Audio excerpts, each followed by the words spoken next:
Good morning. Thank you for inviting me to this training and South-South Knowledge Exchange meeting. It is a great honor for me to participate in this event organized by UN Women. My name is Yumiko Tanaka. I am Senior Gender Advisor for JICA, based in Tokyo. Japan International Cooperation Agency, JICA, is a governmental agency providing bilateral aid in the form of technical cooperation, Japanese ODA loans, and grant aid to more than 150 countries. Today, I will talk about first, gender and diversity in the global agenda for disaster risk reduction, and second, I will share with you our good practices for mainstreaming gender and diversity in DRR. According to the study made by UNDRR, in the period 2000 to 2019, there were 7,348 major recorded disaster events, claiming 1.23 million lives, affecting 4.2 billion people, resulting in approximately US 2.97 trillion in global economic losses. Many people died with earthquake, but there is a rise in climate-related disasters, including extreme weather events. The last 20 years has seen the number of major floods more than double, while the incidence of storms grew, and floods and storms were the most prevalent events. Japan has been experiencing all kinds of disasters. As you are aware, the Great East Japan earthquake and tsunami hit Japan in 2011. Over 20,000 people were dead or missing. Already 10 years passed, but since still more than 125,000 people are evacuating and cannot revive their social and economic life. Disasters make a long-lasting negative impact to vulnerable people, including women, children, the elderly, and the persons with disabilities. As you are well aware, women are disproportionately affected by disasters. As you can see in this graph, about 1,000 more women than men died at 2011 earthquake. It was also reported that the death rate of persons with disabilities was more than double of the normal persons. It is not only in Japan, but in most large-scale disasters in the world that more women tend to die than men.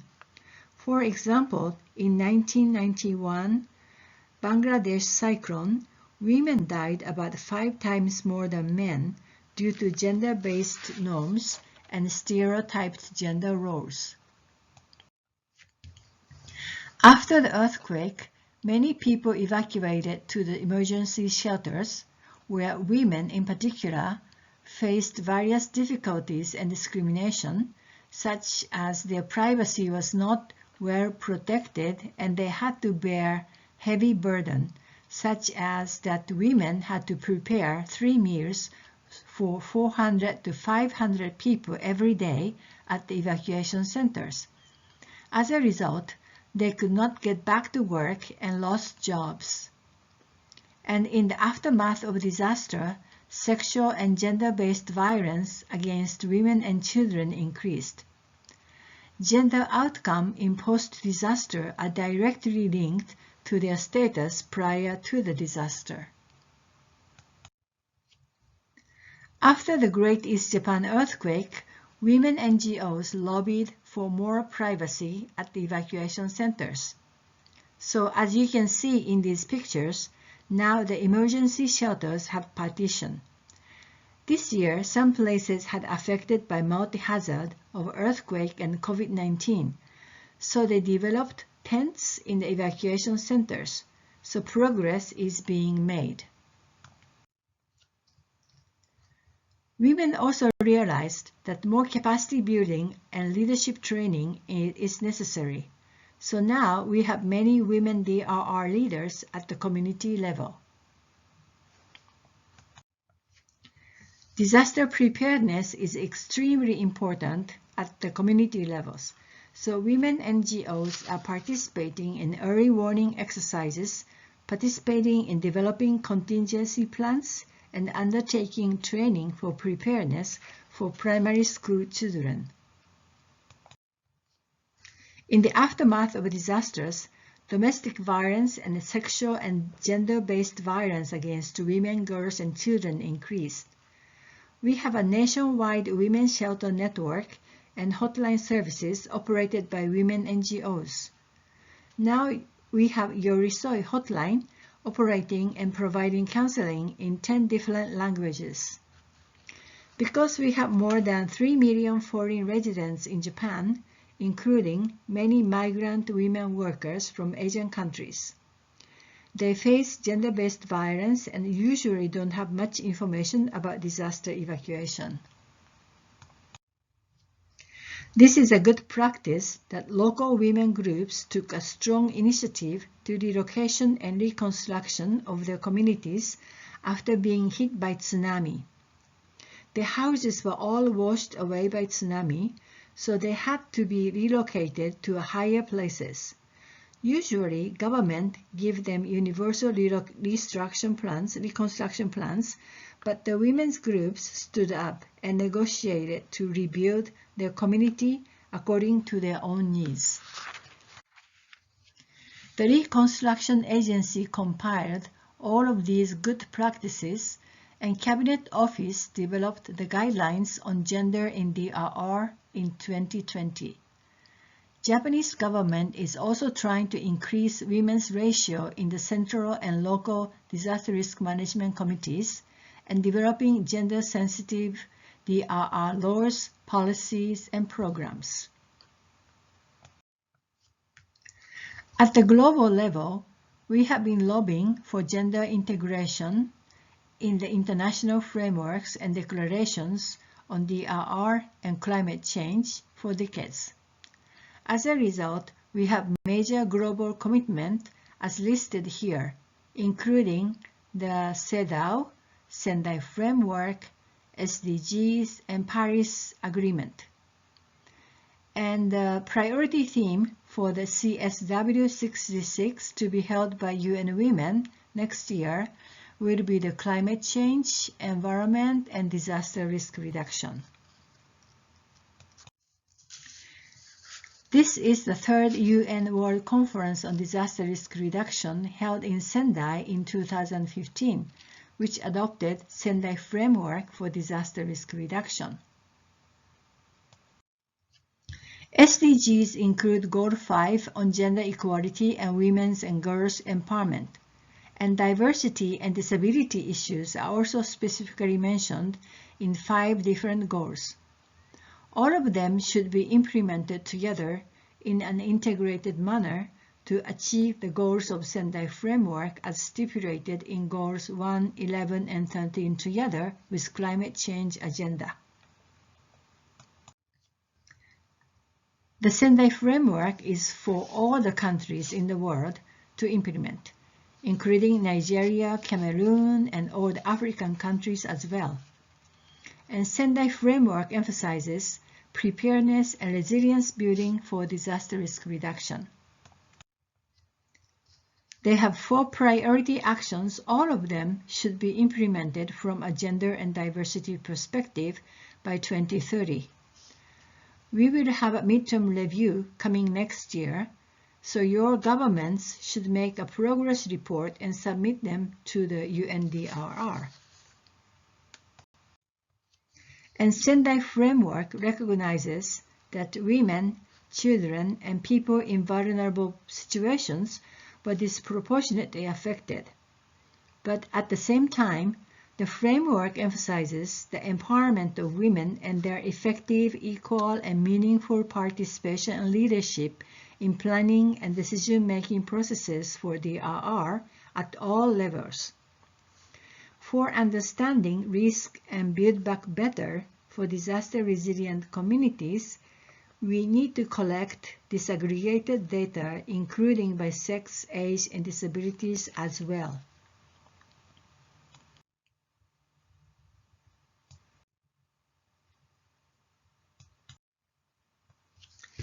As you are aware, JICA aims to contribute to the promotion of international cooperation as well as the development of global economy by supporting the socio-economic development, recovery, or economic stability of developing regions. With Africa, we have been organizing the Tokyo International Conference on African Development, TICAD, since 1993. TICAD 6 was held in Nairobi, and TICAD 8 will be held next year in Tunis, and climate change and disaster resilience will be one of the major topics.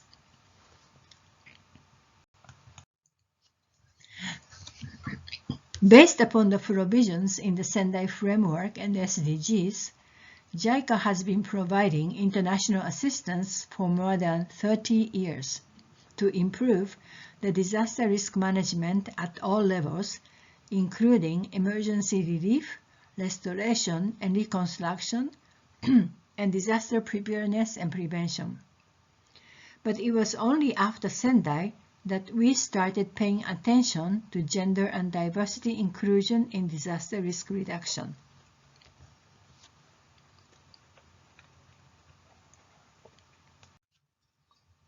We dispatched Japan Disaster Relief Team immediately after the disasters. We sent relief goods as well as rescue teams and medical teams, including nurses. We are aware the need for gender and culture responsive humanitarian aid, so we are now developing the guidelines. And JICA's warehouse and stockpiles for Africa is based in Ghana and Dubai. We have been trying to increase the governance of women in disaster risk reduction by increasing women's participation in the disaster management committees at the national and local levels. This is the landslide areas in Sri Lanka where we assisted forming women's DRR committees and rescue teams. Now women are capable for being as a part of the rescue teams as well. After Typhoon Haiyan hit the mid-islands of the Philippines in 2013, JICA provided a large amount of assistance for infrastructure recovery and reconstruction of towns and cities. We supported the local women's groups' livelihood recovery and women's leadership training at the women-friendly spaces established by UNFPA. We also supported disaster preparedness by developing early warning systems, contingency plans, and community hazard maps. After the 2015 Nepal earthquake, we supported forming the women's cooperatives and revitalized goat and vegetable farming by women in rural areas and improved collective productivity in sustainable manner.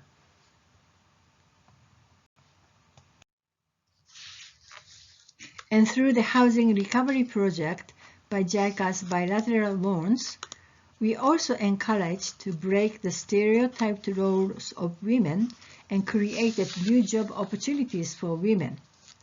And we have been trying to promote gender transformative approaches for our DRR programs. Although JICA's main concerns are infrastructure reconstruction, in 2018 Indonesian earthquake, we managed to support livelihood recovery programs for both women and men in rural areas. We also consider capacity building is important, so we developed 3 weeks training modules for Asia and the Latin American countries.